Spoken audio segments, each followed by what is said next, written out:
she said. I don't bring you around my friends because you don't fit my aesthetic, so I stopped trying. 2 weeks later, she showed up at my apartment crying after her friends sent her my photo on a date with someone they all follow online. Rachel and I had been together 8 months. I'm a contractor who owns my business and house outright. She's an influencer obsessed with social media validation. I'd been funding her lifestyle, paying for trendy restaurants where she could get content, helping with her photos. Everything changed on a Thursday night. I was waiting at her apartment, dressed in my best button-down and dark jeans for some gallery opening her friend Madison was hosting. Rachel came out in a designer dress, looked me up and down with disgust. Actually, Tyler, she said, I think I'm going to meet you there later instead. Confused, I asked why. She sighed. Look, I don't know how to say this nicely. You don't really fit my aesthetic. My friends are all very image conscious and you're just, what exactly? You're a contractor, Tyler. You drive a pickup truck. You wear work boots. Madison's crowd is all influencers and creative types. It's nothing personal, but you'd look out of place. The words hit different than a slap. Clean, precise, surgical. My response was equally clean. Understood. I grabbed my keys and left, driving straight home to the house I own outright, thanks to those work boots she'd mentioned. Monday morning, I made a decision. If I didn't fit her aesthetic, then I wouldn't try anymore. No more paying for trendy restaurants, no more being her unpaid photographer, no more funding her lifestyle while being treated like an embarrassment.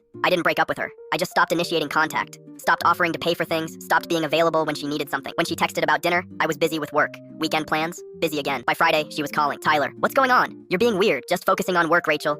Contractor stuff. 2 weeks later, she showed up at my house while I was working in my garage, covered in sawdust. We need to talk, she announced. About what? I kept working. You're being distant. We haven't spent real time together. I miss you. You miss what exactly, Rachel? She couldn't answer because we both knew what she missed. The free dinners, reliable rides to events, the guy who funded her Instagram lifestyle. That Friday, Jake showed me Madison's Instagram story from her latest event. Rachel was front and center with some guy in an expensive suit, perfect hair, designer everything. The caption mentioned, beautiful people. She found someone who fits, I told Jake. Honestly felt relieved. But here's where it gets interesting. Sunday, I ran into Sarah at the hardware store, an interior designer from high school. We talked about my work. She'd seen my projects online and was genuinely impressed, asking about my process and business. When I mentioned owning my shop and house outright, she nodded approvingly instead of looking embarrassed. Sarah and I started hanging out. She came by the shop, asked real questions about my work, wore practical clothes, didn't mind getting dusty. We went to dinner at that same trendy place Rachel used to drag me to. Instead of photographing food, Sarah and I actually talked and enjoyed ourselves.